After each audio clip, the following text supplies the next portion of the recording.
Welcome back, everybody. This is a special time for me, special episode. This is our 100th episode. I am shocked beyond belief that not only do I get a chance to do something that I love, and I get a chance to speak to these incredible people, but some of them have been people so influential that I really needed to have them on this episode, and I wanted to thank them in person. So we're going to have that out of the way first, and then we're going to go around the table and talk acting and why they love it. So welcome everybody, and welcome to Michael Kostroff, to Austin Basis, Steve Bernstein, Thomas Capacci, and Sugith Varughese. Welcome. I love you guys enormously. Congratulations, Alan. Congratulations. Thank you. Yeah, congrats, man. 100 episodes. That's crazy. And with all of us on, this counts as 5 more. Was I 50? Yeah, I think I was 50. You were 50, and It we'll was get to 60 that. and 100. Yeah. I like round numbers. And Michael, and let's kick it off right there. Michael was the first guest on the show. And yep, thank you, Michael. Michael Kostroff. Couldn't get anybody else. Huh? And you couldn't get anybody else. Was that what it was? Everyone else was busy. Yeah, everybody else was busy. Yeah. Michael, honestly, you were the first person I reached out to. I thought, you know what, I'm going to shoot for the stars, and I am going to reach out to Michael because I heard you on a podcast, and you were so gracious, and I thought, you know what, this is a perfect person to reach out to. He's likely to say no, but I'm going to reach out anyway. So I reached out, and almost immediately I got an email back saying, yeah, I would love to. I always make myself available for our acting community. I thought this is a sign from the universe that this is going to work. And then you came on. We had a great show. I couldn't have been luckier.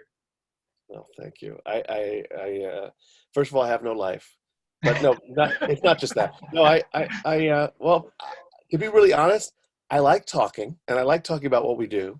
Yeah. And I think that mentorship is an important part of our tradition. It's part of our sort of tribal tradition as actors. So yeah, I never missed the opportunity to do that when asked, and I was grateful that you asked me. It was wonderful, and another sign from the universe was because I like talking, as all of you know. Austin and I couldn't shut up, and we talked for more than 3 hours. We'll get to that, but it was something that I said that means a lot kind of to me, and you took note, and you actually said, wait, I need to write this down. My phrase was, this is not to pat myself on the shoulder, but when we're talking about mental health, my phrase was, I'm either creative or I'm destructive. And, Michael, you stopped and you wrote that down. And I said, this is another sign from the universe that what I have to say and these conversations are worth having. And that's why I need to continue with this. So thank you. It's my great honor. I don't know how I became the choice, but I'm very honored. And likewise. Moving on, the second person, from our perspective that was on the show is Sujit Varghese, who my family adores. And I'm not just talking about his shows. This is just Sujit Varghese.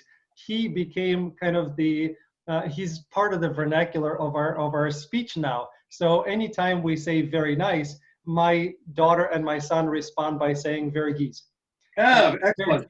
Yeah, very nice, Varghese. I need to use that. Yeah, and Sujit, you were my first actor from Canada that came onto the show, and since that time, I'm proud to say that at least a third, if not more, of the actors that I've spoken to on the show are from Canada, and you were the one who started that whole process. And not only did you start that whole process, you also said, okay, I'm going to introduce you to my agent, who's wonderful. I'm going to introduce you to my publicist. I'm going to recommend that you speak to Bruce Dow, who was an amazing interview and a wonderful person. I'm going to introduce you to Cliff and Liz Saunders, who were wonderful. I'm going to introduce you to Umberly Gonzalez, who was fabulous. So you started me not only speaking to other excellent people, but you started the process of saying, listen, we should probably kind of change your backdrop, right? This has a direct correlation to you, because my backdrop is, as Thomas remembers, because you were on that interview and so was Steve, Michael, you as well. You remember what the backdrop used to be. Backdrop used to be kind of this long way looking at my wall, and my parents were telling me to make up my bed because it looks horrible. So Sujit, you continued to be that driver that allowed me to get better as a show, to get people on, and to start this whole process. I cannot be more thankful to you. Well, it's the director in me that wanted the backdrop, but so I'm grateful for the upgrade. The thing of after talking to you the first time, I mean, it wasn't an interview, it was a conversation. And it was a conversation about craft, and I really enjoyed it. And I thought, we as actors, we are a community, and that's why I thought you should meet some other people, at least in my community of actors here in Toronto. And I'm glad it worked out because being an actor in Canada is sort of like being in witness protection, I say.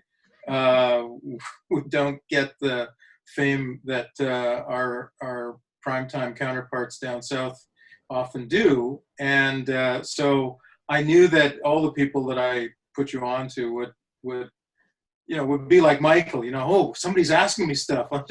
I'm happy to be asked, so, and I hope that they gave you perspectives that I couldn't have, and I think the multiplicity of voices, what's interesting about that is I suspect that you got both a multiplicity of voices and some common themes. And I think that for people who watch your show regularly will be a good takeaway. That's true, absolutely. And because, again, it takes many times for us to hear something for it to resonate. And you may hear the same information from another person and then it finally clicks. So absolutely, that's been kind of the same pattern that I've seen over and over in talking to actors and hearing the same themes. Even casting directors who can't agree on most things, you still hear some of the same themes. So hopefully as people get to listen to this, they will get it and it will help them in their career. Yeah. Moving on, the third person that appeared on the show from our friends and family of the show is Steve Bernstein. Steve is a friend. I mean, he was a friend before the show. And talking about this backdrop for a second, who do you think helped me set things up, including the lights that are over there, and make sure that everything is done? And 3-time Emmy winner Steve Bernstein. Which again kind of blows my mind just thinking about that a person who has had a part in interviewing how many presidents, Steve? I don't want to misquote. How many presidents did you interview? Six. Yeah, 6 presidents, and has been everywhere and seen everything. Now I get a chance to ask him questions of how I can grow and how I can do a better job and service the people who are listening and watching our program. So Steve, I can't thank you enough, because anytime something happens, my phone call is to Steve saying, hey, Steve, this is what happened. I want to talk about this. And you pick up, or you have to call back if you're busy. So I'm incredibly grateful to you.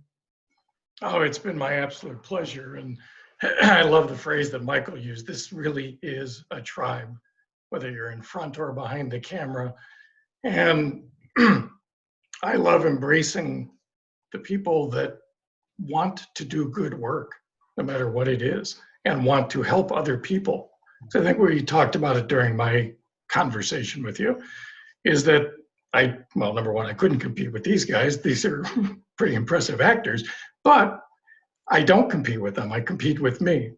So if there's ever anything I can do to be of any help to anybody, really, it's truly my pleasure. Fourth person that was on the show, and again, this is all chronologically, is Thomas Capacci. Thomas is somebody who I've been watching on my favorite TV drama of all time. Everybody has heard me talk about it, The West Wing, which, Michael, you were on an episode as well, which I loved. Thomas Capacci, I've been watching, Tom for years and rewatching because I love the show. And I've seen Tom in, Catch Me If You Can and Psych, my first, and I have my number one drama of all time and number one comedy of all time. Psych is the number one comedy. So I've seen Tom everywhere, and then getting a chance to speak to Tom, and then realizing, and my jaw kind of dropping by realizing that in Tom's illustrious career, I am the first one who gets to interview him. That was an incredibly humbling experience, and you couldn't have been more gracious. And we had an amazing conversation. And then the part that I still can't truly believe and understand is that you became a friend. And you and your wonderful wife, Anna, are my biggest supporters, always cheering everything that I'm doing and have become closest friends and confidants. It still doesn't compute that, May 20th was the first interview with Michael. And at that point, I was Alan. I was still Alan. Steve knew me as Alan. And now I get a chance a few months later to talk to all these amazing people who've now become friends. I don't know, it's some parallel universe thing that still doesn't fully compute. Tom, it's such an honor and a privilege to have you as a friend, not only just a person who I've been watching and then had a chance to talk to. Well, thank you for those wonderful comments, Alan. And all I can say is it's a privilege to be with you and to be your friend.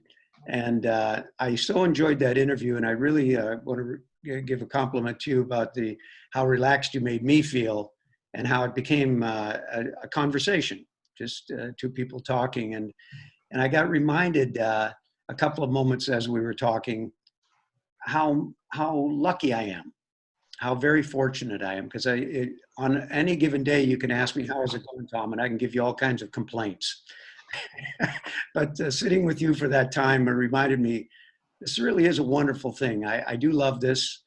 I'm privileged to be part of it, and to see all of these talented people, plus the many other talented people all over our country, Canada, and around the world. And that it's a community, it's a tribe, and it's an honorable profession, an honorable craft that goes back, thousands of years.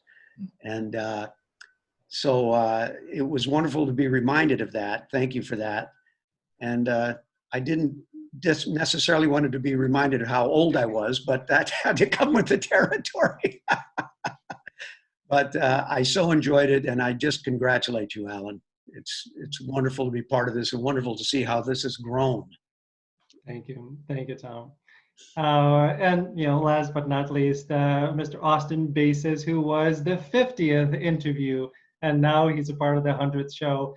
Austin Bases, the way that we got in contact is another incredible actor and a wonderful person who I adore. I couldn't. I thought about how many little windows can we fit into this so people can actually see you, and I stuck with only 5. But if I had a chance to invite more, I certainly would. So Tim Davis would be one of those. He was wonderful interview, such a great guy. And then Austin is his friend, so that's how we got connected. And Austin and I couldn't shut up. We talked for more than 3 hours, and I had to cut it down into 2 parts. And we could have talked more. I just started feeling bad that I'm taking so much of his time. And it was an amazing conversation. And then Austin did something that will always stay with me. Not only did he get me, Reggie Austin to talk to, and Gabe Fazio to talk to, and my goodness, Goya Robles to talk to, plus a ton of other people that I've had a chance to communicate with. But he also wrote a testimonial comparing me to the man who inspired the show. To the great James Lipton. And that kind of, whether it's a fair comparison or not, that time will tell. But it's and more of these signs and the universe sending messages to me that, hey, this is what you should be doing. And whether this becomes anything, whether it goes in a network, whether it who knows what's going to happen with the show, it doesn't really matter. But I should be pursuing this plan of action. And Austin, I'm speechless for all of the help and the ability to kind of make this show into what it is. You played a really, really big part in it. Well, honestly, it was my pleasure because, like a lot of everyone was saying, it wasn't your average interview. It was a conversation mainly about the craft and about life. And oftentimes when I've been interviewed by blogs and other sources, the questions don't really scratch the surface of, who you are as a person, what you do as an actor, as a craft. It's all the buzz kind of questions that everyone wants to know. And yes, we talked for 2 hours plus, and I'm glad you all came to this conversation because we're going to talk for a little more. But like others, any opportunity to talk, I'm there. And like Gabe Fazio said, that guy will talk your ear off. But it was that extra layer, and that's kind of where the comparison to James Lipton. I went to the Actors Studio Drama School, probably saw 50 interviews in my time in the 3 years there, about 17 or 18 a year. And I think it goes back to what someone was saying about the more interviews you do, the more these themes start to arise with people in our industry and our craft.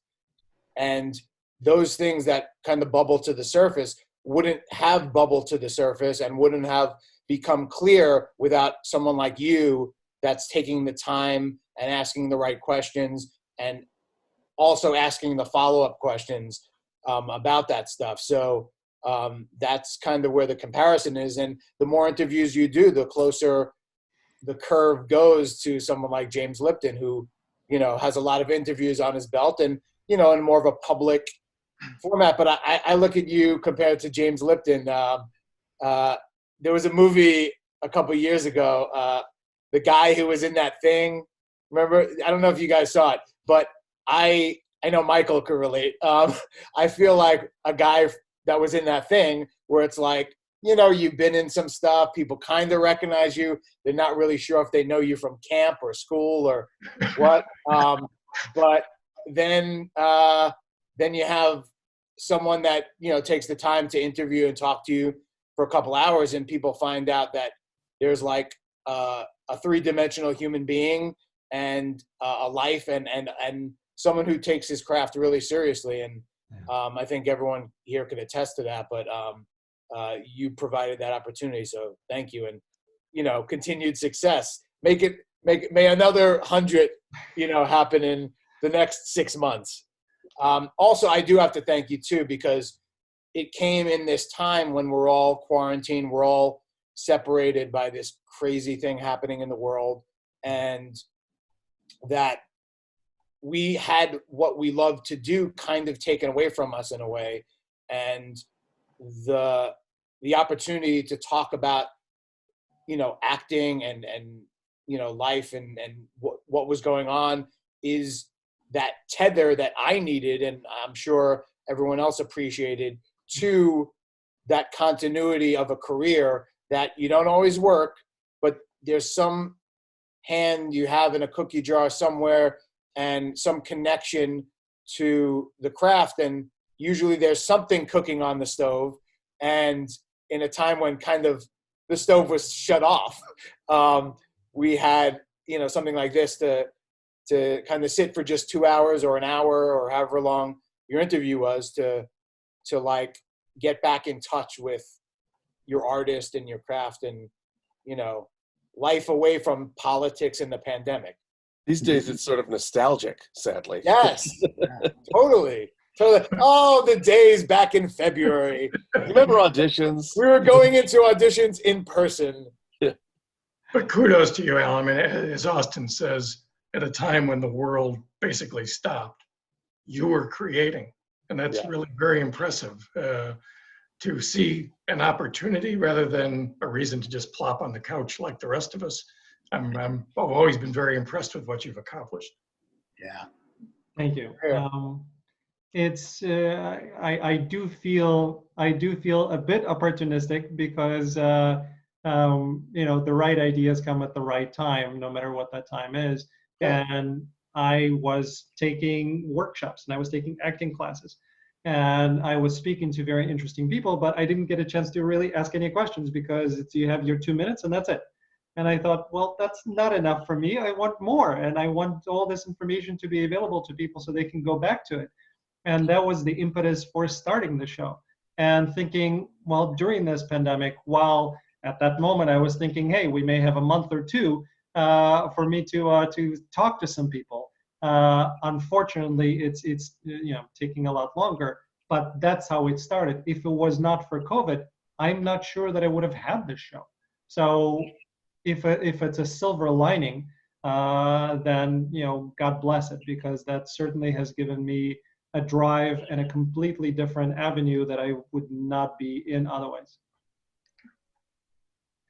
Yeah, few more thoughts, and then we'll get to our discussion. As you've mentioned, the conversations, because I keep hearing it from all of you that these became conversations rather than interviews. And the first, I think, time that I heard it, it took me aback. I knew that it was meant as a compliment, but I wanted to have interviews, and I wanted to be viewed as the interviewer. And then I threw it away, and I thought, I don't care, because this is too much fun, and these are conversations. I don't care what we call it. I'm still asking questions, and then there are follow-ups, and whatever way people want to identify it, this is what I want to do.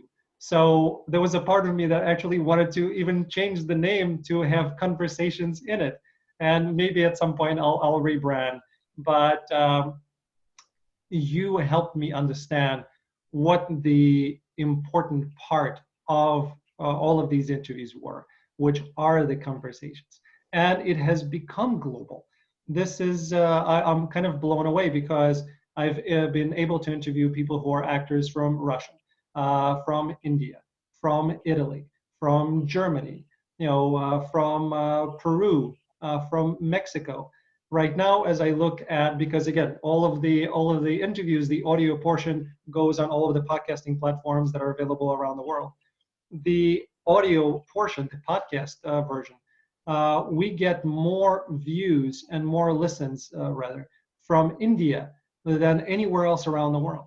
So Wow. there are more listens from India than there are of US and Canada combined.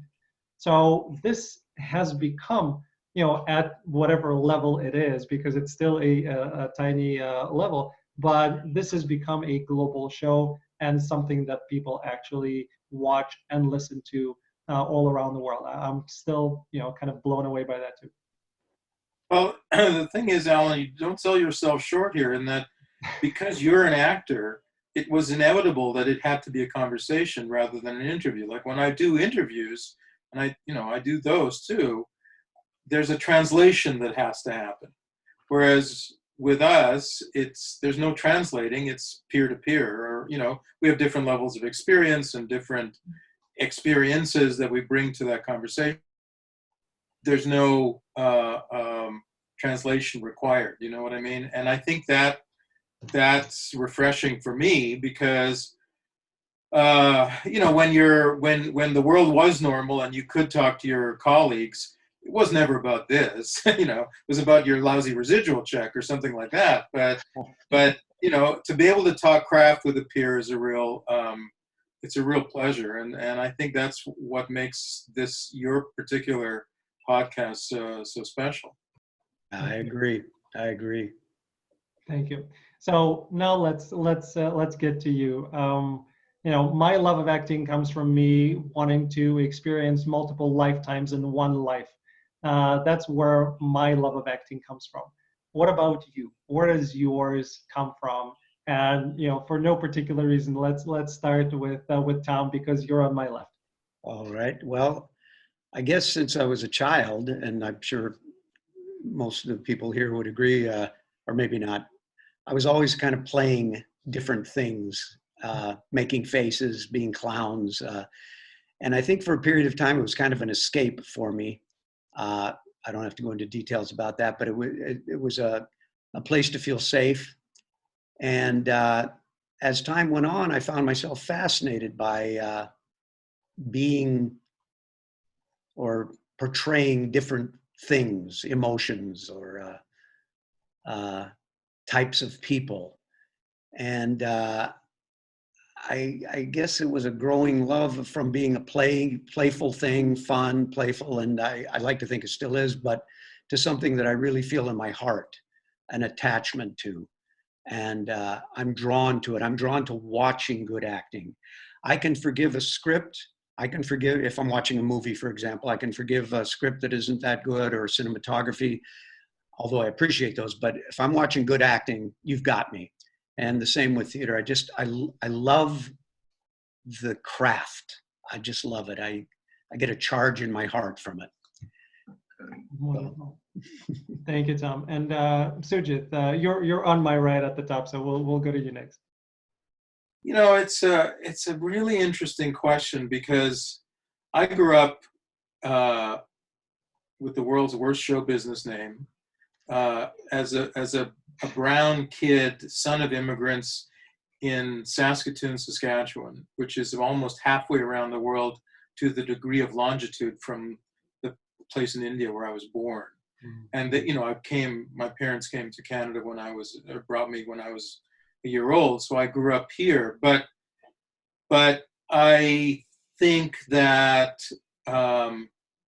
belonging was something that I craved and I didn't find very easily as a child, you know, even though I was growing up and seeing the world through my eyes, I didn't see me in the picture that everybody else saw. So I didn't see the only brown kid in the school picture. I didn't see the only brown kid trying to play football or trying to play hockey or whatever, and not having a dad who even knew how to skate and to teach me how to, you know, all this kind of stuff.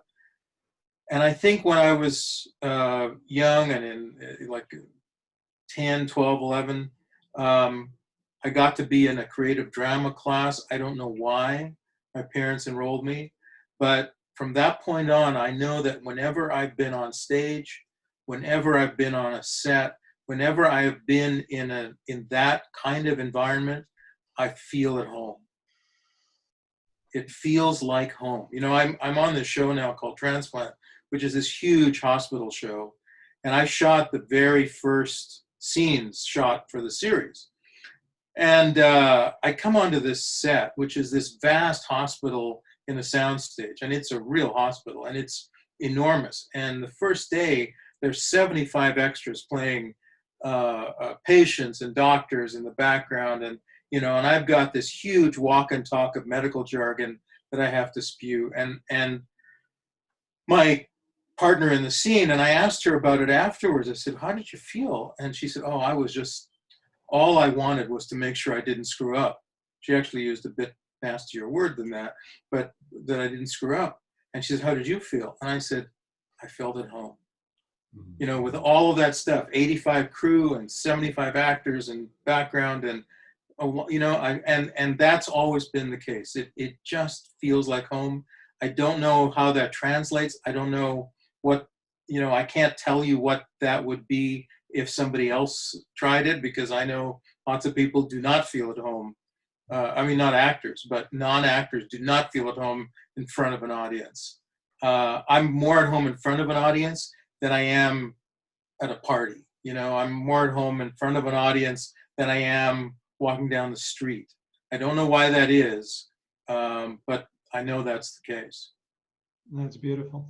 And by the way, for those watching, the show that Sujit's name is #1 drama in Canada. He's also #1 comedy in Canada, Kim's Convenience. So please go check it out. Well, I just found out that Transplant is the #1 watch show on American television now, because it's on NBC. And On NBC, that's right. Yeah. Wonderful. Beautiful. Tuesday night at 10. Lovely. 9 to 10. So, yeah, we'll put a link below that as well. So Yeah. look it up. Steve, how about you? Where does your love of acting come from? I guess it would be something of a cop-out to say, well, what they said. I mean, to Tom's point, as a kid, I was, the silly clown who did voices, and if I could make somebody smile and laugh, I floated. And to Sujit's point, even though I had a very different background, I never quite fit in with any particular group. I could play sports well enough, but I wasn't a jock. I could do everything okay, but I never really fit in. And I think becoming other characters, reading the room as it was, even when I was a kid, and saying, this isn't going to work in this group. And my mind just went in that direction. And like you're saying, Sujit, I feel so comfortable on set. I just did something recently where, big crew again, everyone's been careful, thankfully, a big ensemble cast. And I'm walking in with this big moment and kind of standing in the middle of everybody. And when they yelled cut and the director came over and said very nice things, I walked away. I started giggling to myself because I can't believe I get to do this. It's just so much fun. My dad was a wonderful storyteller. And I think that's really where the love came from. He would tell me stories when I was going to bed. I never realized at the time that he was improvising. He was making it all up as he went, because I always thought, I got to get that book that he was reading from. There was no book. And I just love stories. And like Tom was saying, well-told stories. Yeah, I have a tougher time forgiving bad cinematography, but the bad acting just it makes my skin crawl. But the good stuff, I sit there and I watch people nowadays and I sit there and go, wow, I couldn't begin to do what they just did. That's beautiful. And I just love it. And it draws me in because it's wonderful storytelling. And that, again, the tribal aspect, we're passing down our stories. And this is an important way that we do that nowadays. And I'm just thrilled to be a part of it. Yeah. Thank you, Steve. Michael, how about you? I was nodding through what everyone else was saying also, because it was a lot of just it's I love the commonality of our thoughts and feelings on this. I think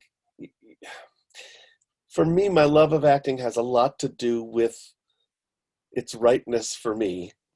I don't know what I believe about things like this, but it feels like a calling.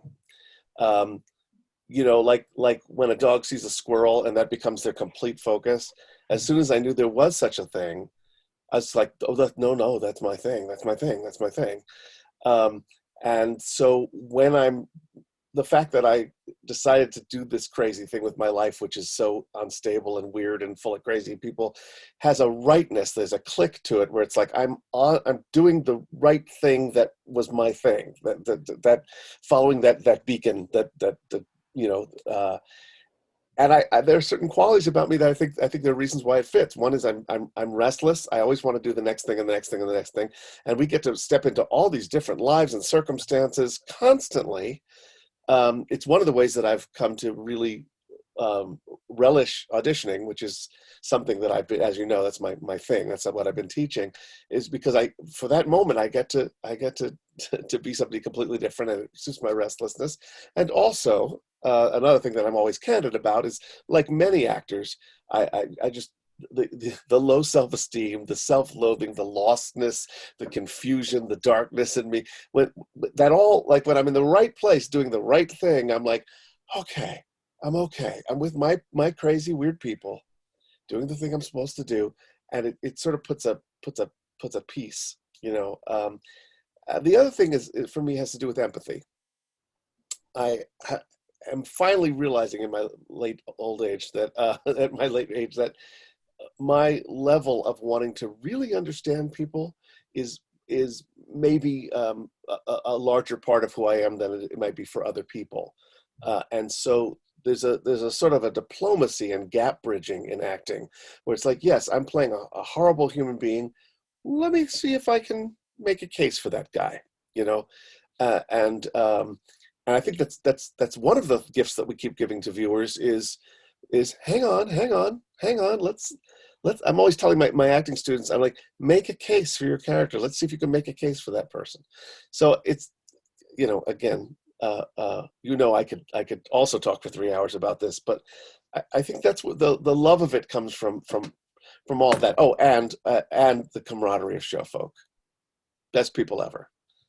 I finally am just giving way to it. We're more interesting than other people. We just are. That's all. It's hard to argue with that. And then this, by the way, I was making a case to my wife who hates all this uncertainty, but I was making a case to my wife for why our daughter should continue being in theater. She's a sophomore in high school, and I told her, look, high school is difficult enough. You want to be surrounded in a community that's accepting, that's open, that's weird, and they're okay with it, and that are all for each other. And that's what the acting community does. And lots of our friends are in there. And that, I think, was one of the things that resonated with my wife, saying, okay, fine, she can do more theater because it'll be easier for her to go through life. It's true. It's like a little oasis. When it's your thing, it's your oasis. Yeah. Especially in high school, if you can find a way to be happy, God bless her. And also for me as a parent, it gives me a lever. She doesn't want to do high school. She doesn't want to do homework. Sure, her grades are not good.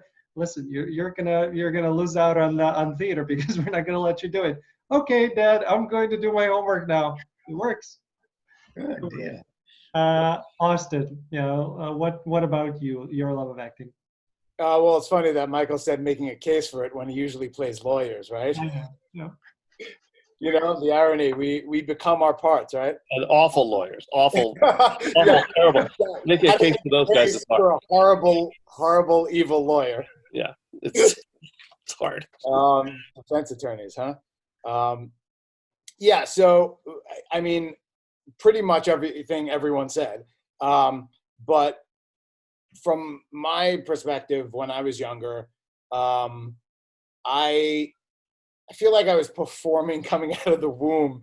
I lived in a family that was just gregarious and appreciated theater and kind of entertaining and laughing. And, I had, my favorite holiday was Halloween. So I had a collection of costumes, and we had a Halloween store close to us that was open all year round. It actually moved into the city. I don't know if anyone in New York is called Abracadabra. There's a place in the city. It used to be in Caesars Bay in Brooklyn as a booth. And I used to go there all the time, get masks, get, fake noses, glasses. I have a picture of me and my dad when I was probably less than a year we both have the glasses with the nose and the mustache on. So that gives you a sense of like what I was coming up into. And then, I just found myself imitating the characters from our neighborhood in like Coney Island and Brooklyn with all the accents and all the crazy people walking around. It was just like, they were just open subjects for a kid who loved, I guess it's not making fun when you like really embody and impersonate the person as opposed to, picking on them. I used to do a full-on impersonation of a guy that would just talk to himself. He would move in like this weird way. And he's like, he kind of like do one of these things and like, got a cigarette, and so that moved into, besides making faces in the mirror, I think Tom alluded to that, really kind of like, finding this, a place on the stage and feeling, even though like my life was, basically in your average middle class, lower middle class Jewish upbringing in New York, there weren't any like traumatic things pushing me one way or amazing privilege pushing me the other way. It was just, I was going down the middle. I was, like Steve said, part of a lot of different groups. I played sports. I was always the best or one of the best on my team, but not the best in the league, right? And I wasn't necessarily a jock because I also did theater and I did plays. And so I kind of was like a pendulum between all these different worlds. I was a good student, so I was kind of a nerd too. So, but I wasn't into nerdy things. It's kind of like bumper bowling, right? Like my parents just rolled the ball down the alley, and I just kept going back and forth between the gutters, which were covered by, bumpers, and just hit the pins eventually. I almost became a doctor. I almost went to school to become a doctor. Ultimately, I feel like there was some point in high school where I did a play, and it was junior year. We did this thing called Sing, where all the grades competed against one another, put on their own shows, and would do 2 performances, and there would be judges, and whoever got the most points would win. Usually it was the seniors, because that's just how it worked. Occasionally the juniors would win. So when I was a junior, I played a nerd. It was all about stereotypes. So I was the lead nerd. And I just took it to another level. Like, you've seen Urkel. I took it to, like, fanatic Urkel, right? Over the top, that kind of like Jim Carrey, desperate, like anything for a laugh kind of thing. And there was this point when I felt like there was this click where no one else was on the stage. And it was just me conducting the audience to my whim. Like, it, and I wouldn't call it a power, but, and I've done dramas since that has the same effect without the laughter. But I would reference it. I thought of it when someone was talking, but it's something about the air in between people, right? That as a theater performer, that you don't necessarily get as a TV or a film actor, but even on set, there's the air in between people that is a static energy in theater and in life that's unlike anything else that you experience. And that type of connection, that type of energy catapulted me into kind of becoming an archaeologist of my own imagination, my own potential, my own, mind. And so pushing the limit of like what I could do and the extremes of characters I could become, and again, make the case for the worst evil people, and then bring vulnerability to the most confident and empathy to the most confident of, unattractive individuals.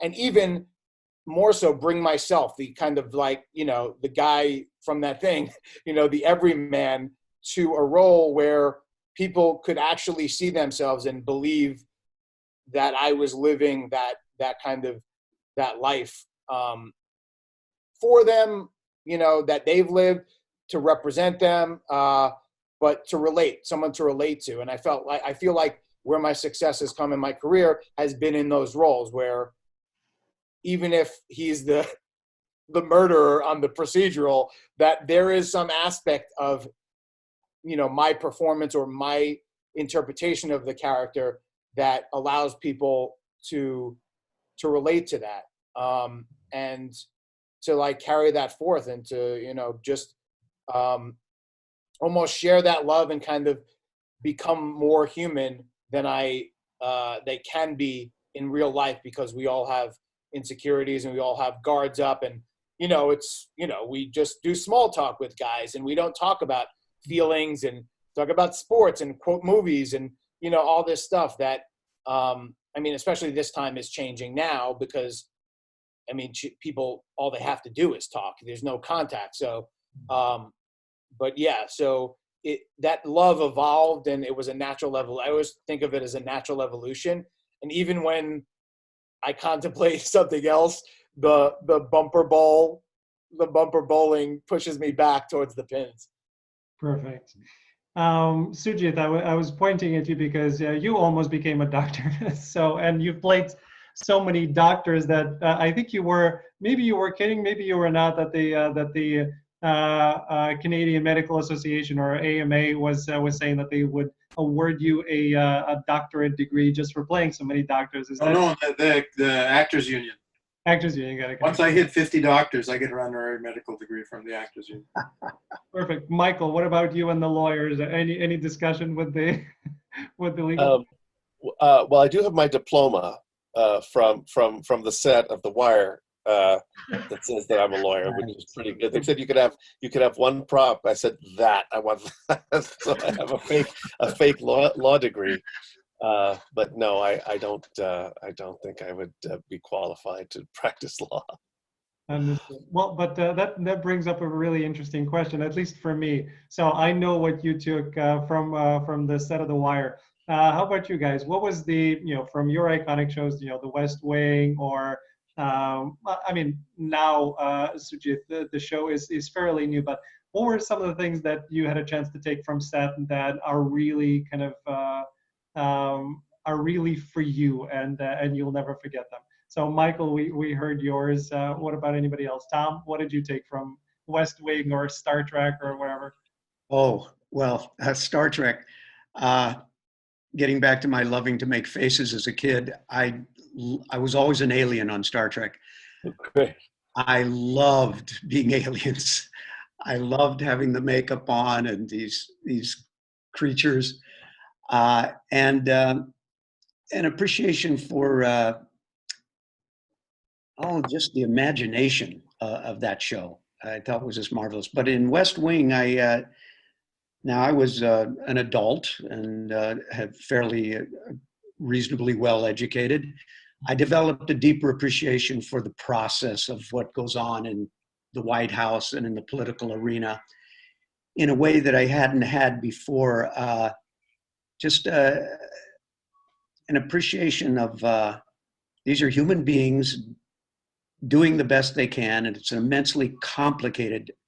I won't get into the current thing going on now because I have strong opinions about that, but a deeper appreciation for the process. But I have to add, the roles that I played in the past, the hardest for dialogue were doctors and lawyers. And I talked with a buddy of mine and he said, what do you think is the most difficult thing to learn? I said, doctor speak and lawyer speak. And he said, yeah, I agree. So hats off to you guys. But yeah, deeper appreciation for that. And I guess every role we've done, we develop an understanding or some insight into the world that we're inhabiting for that time. But by the way, Tom, I did one tiny part on the West Wing, and I snuck into the Oval Office during lunch and sat in the president's chair and instantly felt that I had done something terribly wrong.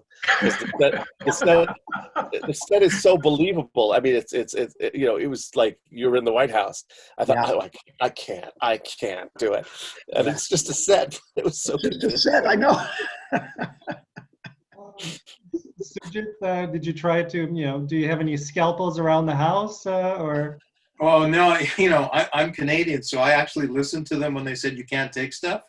But I will say there were two times that I really wanted to. One was about 20 years ago, I was on a movie called Mission to Mars, and NASA was assisting in the making of that film. So I had a lot of time on my hands, so I would walk on this vast space station set, and I went into the galley part of it, and I opened up the drawers on the galley, and they were all filled with actual NASA astronaut freeze-dried food. I mean, they could have put cat treats in these drawers because they were never going to be used, but they were all filled with this NASA food. So I really wish I'd stolen one of those. And I guess I'm giving a bit of news away. I'm on the upcoming season of a show called The Expanse, and I really wanted to take one of those futuristic cell phones, but I didn't. Can I add one more thing? Yeah. I did Wizard of Lies, which was about Bernie Madoff. By the way, I've never stolen anything. I've only asked, and I asked the prop guys whether I could have some Bernie Madoff checks. They went, yeah, sure. So I sent my agent like $100,000 Bernie Madoff check, and I said, you might want to hold off on cashing this just for a little while. Amazing. Well, I'd like to throw something in quickly. Many years ago, I did one of the last episodes of ER, and I was a heart surgeon doing a heart transplant. And they had a heart surgeon on set with us, and he described the proper way to hold a heart as you were removing it and placing it. And I'll never forget the tenderness and that you're holding the life of a being. And I don't know why I'm throwing that in. It just stayed with me. I couldn't steal anything, but that experience was is still vivid in my mind. And I'll throw a plug out for a film I just did a year ago this summer, Team Marco. Will be streaming November 20th. It's a beautiful family film. I thought you were going to say you stole hearts. Yeah, yes. That's where I thought this was going to. Yeah, so Leslie of ER, I have a heart. It's on my shelf. It's quite an experience. Yeah, no, that's wonderful. Steve, what about you? Anything you took that you asked or didn't? Well, I've asked for things, but I must be part Canadian from somewhere way back when they said no. I kind of believed them. But I guess like Tom, I've taken some just wonderful experiences and feelings and emotions, things I've seen in other people and what they've done and how they've treated their characters. And so I guess I've stolen those. I mean, there have been wonderful props I wanted to make off with because it really is such an, I think, underappreciated art form, the people that create things. I mean, when you're on, I assume on Star Trek, it looks amazing. And the fact that they built that from nothing, it just always blows me away. Yeah. So a couple little articles of clothing out there, it's out, yes. I got you. Austin, yeah, anything from Beauty and the Beast? I know my wife will kill me for that, but if I had a chance to take anything, I'd take the Beauty. Anything you took from that set? Yeah, like props. I always try to get props put in like that I like, not that, because I like to, collaborate and be part of creating character, especially with a series regular. If I'm a guest star coming onto a show, I'm not going to be like, oh, they should put this on the wall. But I always wind up getting wardrobe and in my case, glasses from the characters. With JT, I went in, I had bought about 6 months before the audition, the first audition for the pilot. I had bought these glasses that I was like, there was a lot of period dramas happening, and talk about NASA, it would be like perfect for a guy playing a scientist at NASA. These thicker glasses that, and I was playing a biochemist, like a biochemistry professor. Talk about language to get your mouth around. Every episode exposition of biochemical things I'd never heard of when I first read the script. So I think I have kind of an education, but I wouldn't try to do anything. I wouldn't try to gene splice or anything like that. But yeah, so I would always kind of take the glasses. For that one, my glasses were the ones they used, so they just ordered, kind of doubles of them. And then at some point in the series, they broke one of them because that was part of it, that I was supposed to be dead. And they find the glass on the floor because someone steps on them. And they only had like 2 sets or 3 sets to work with, including the ones I had to wear later in the episode. So those were mine originally. I never took those.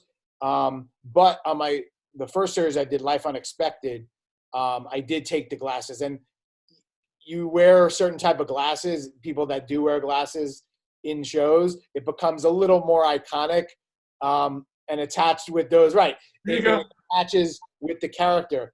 I'm not necessarily Johnny Depp, who's going to dress like Jack Sparrow or whoever for like 3 years after Pirates of the Caribbean.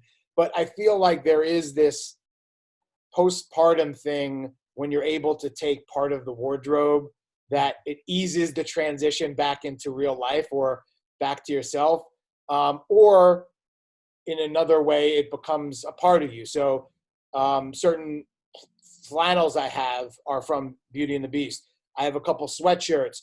I have these really cool high top sneakers, but they're brown leather. So they're kind of like shoes, and they, I just love them. And there were multiple pairs on set because I always had stunts.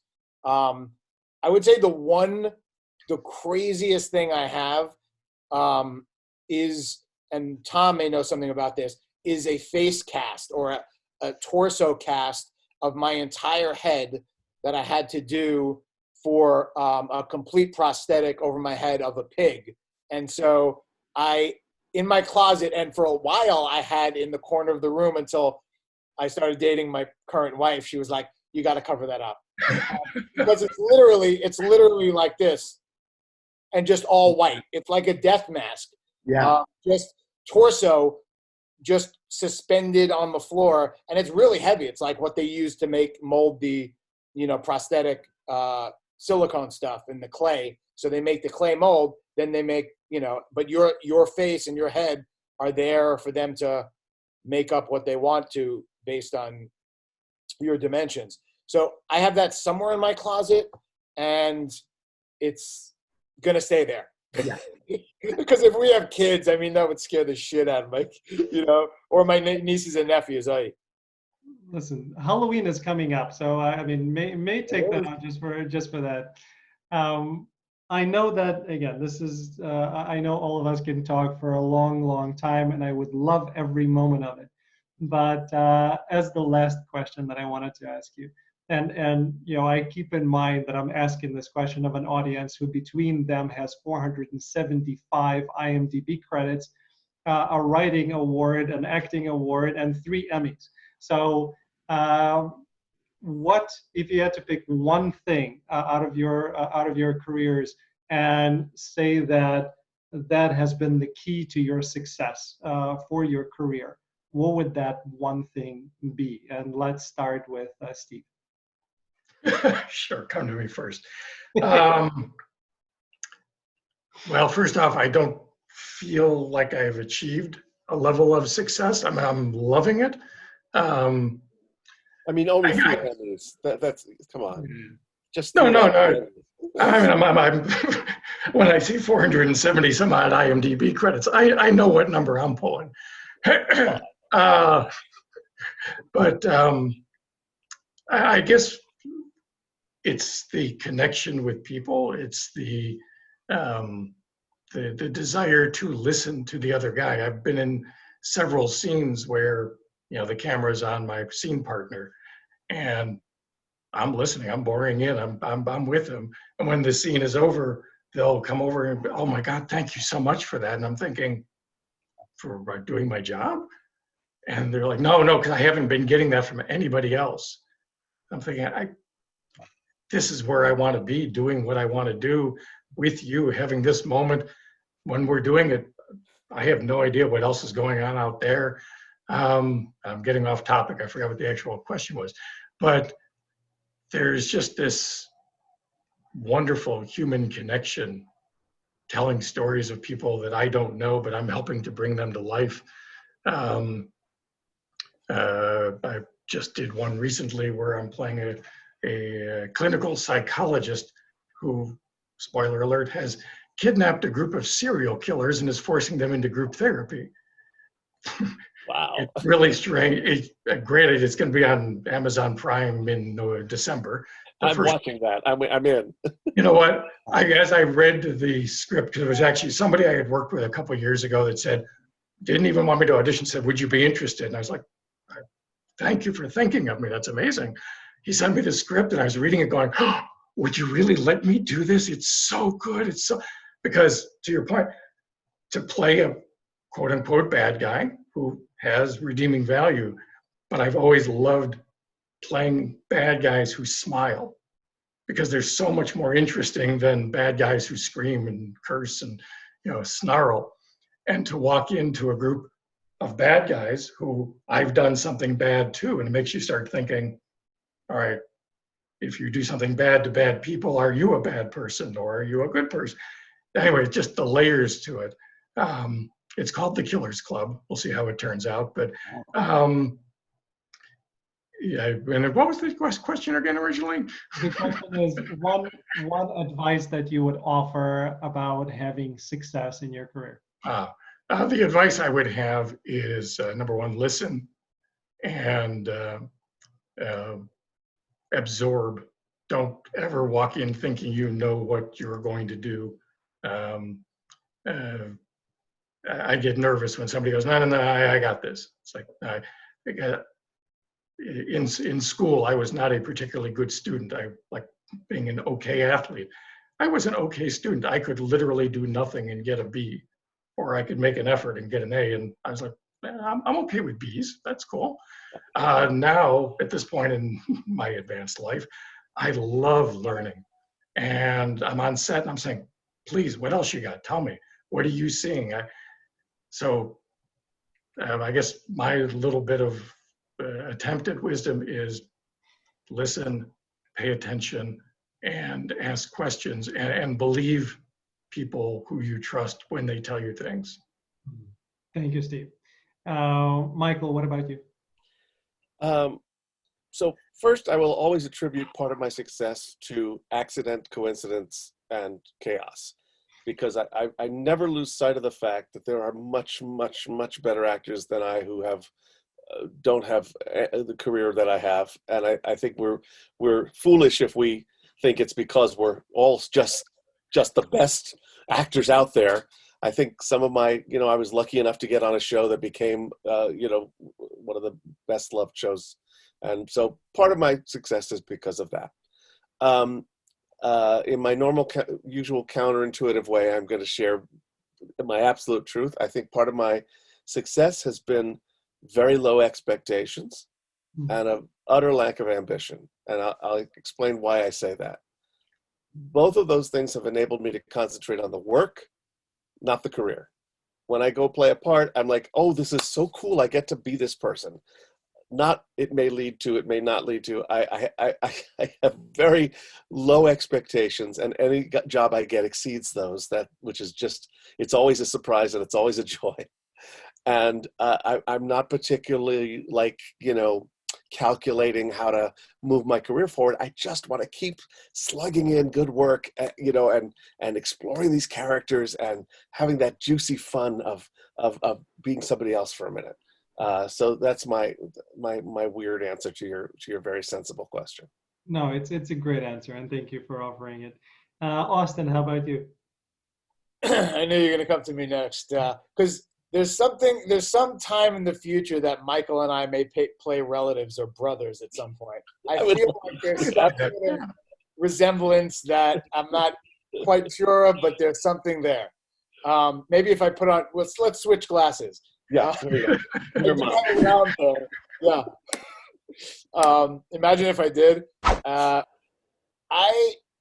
It's funny. There was an exercise we did in one of my voice classes that at the Actor Studio Drama School that it was in the third year, and it was like, you're starting to kind of finish out, but it was my first time with this particular voice teacher, and it was like the first day of class. It was like one of those exercises that's like break the ice, and there was an exercise to be like, you had to say what, you have to shout kind of full voice, full diaphragmatic voice, kind of what you want to express as an actor, like why you act, why, what you bring to the table, and I think I said something like, it was probably a longer version of it, but joy or, enjoyment, fun, because even in the most dramatic, dark characters, as actors, we have fun. And that goes to, and I have to remind myself, it goes to auditioning and failing, that it's not fun to audition, put your heart and soul into an audition and not get the part. But the challenge of it as the athlete competitive person that I am makes it fun because I'm not really competing against anyone else besides myself. It's not like one guy keeps getting the same roles over me. Yes, certain guys get roles often over me, usually the bigger ones, but then I get the TV roles, series regular TV. And I think TV is better than film now anyway. But there's a sense of like enjoyment, joy, fun that I want to relay in the experience and the opening of perspectives and empathy of different points of view.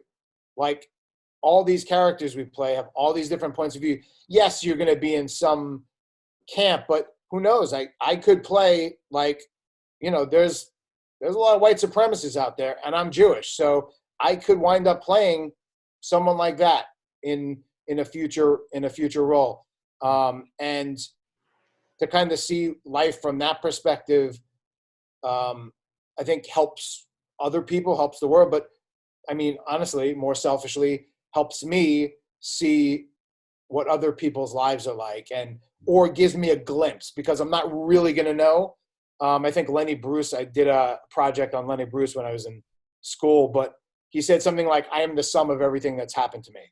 And so you know, certain people in this world, maybe some people in power, only think what's happened to them. As actors, I feel like we've gotten to see what happens to other people. And then we go back into our lives and have that enlightened perspective. And, you know, I agree with Michael. We are the best of people.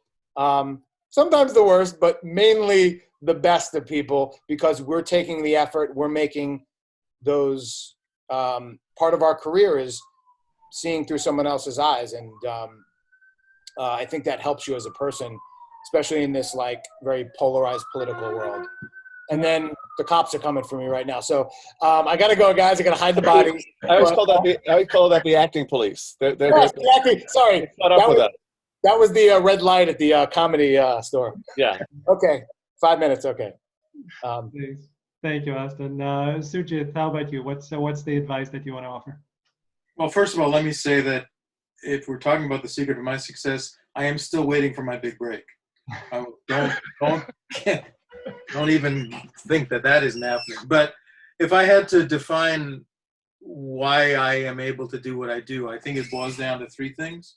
One is reading. You know, I grew up in a small town. There were no plays to go see. There wasn't, and this is before the internet.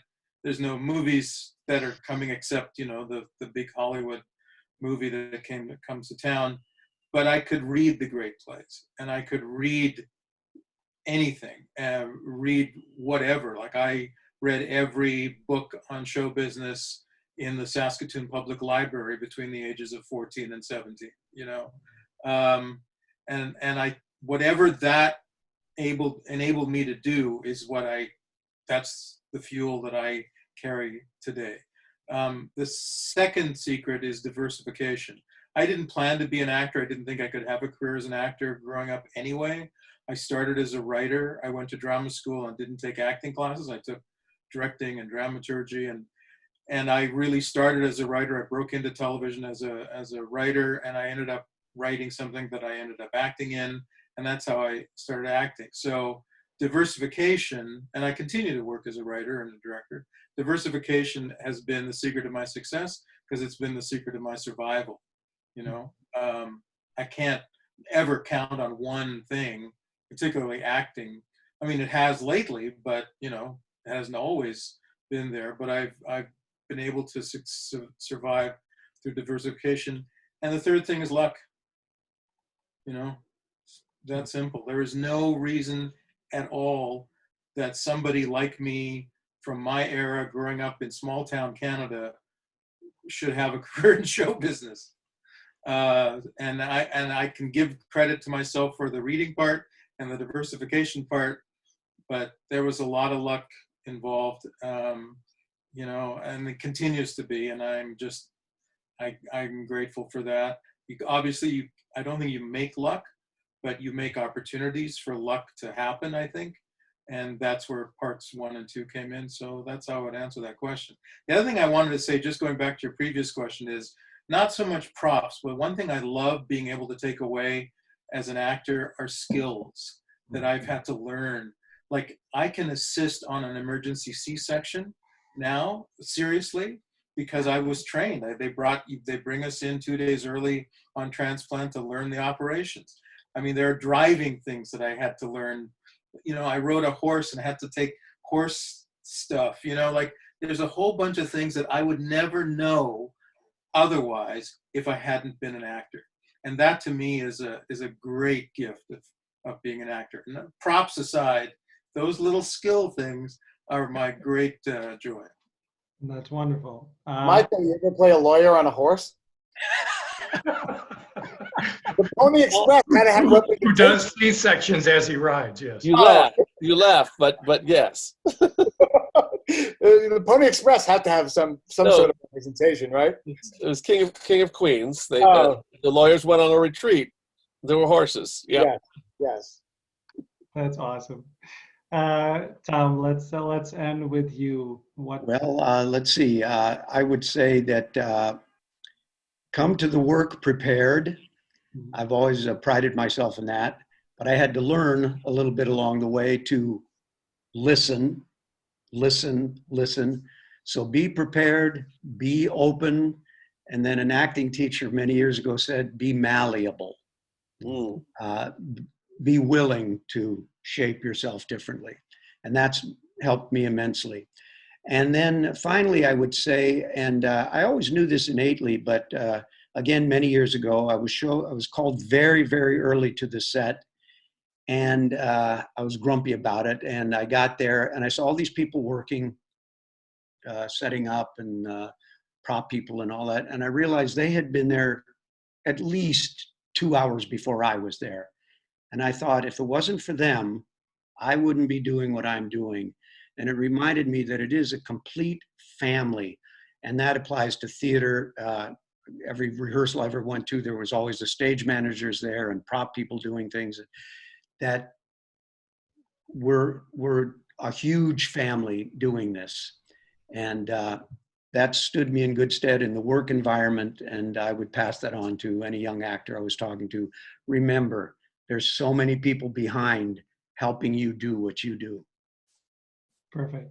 And it's a great segue into how I view all of you, which is family. And I'm incredibly grateful and humbled and still beyond any kind of belief of why or how, but you are family. And thank you for being with me through this first 100 episodes of this show and an adventure, which I don't know where it's going to lead down the road, but I'm enjoying every moment of it. And thank you to everybody who keeps tuning in and who keeps watching and commenting. We really, really love acting. This is why we do this. This is why all of you have been on the program. And I can't wait to share the next, as Austin pointed out, the next 100 and the next 100 and next 1,000 after that with everybody else. Thank you.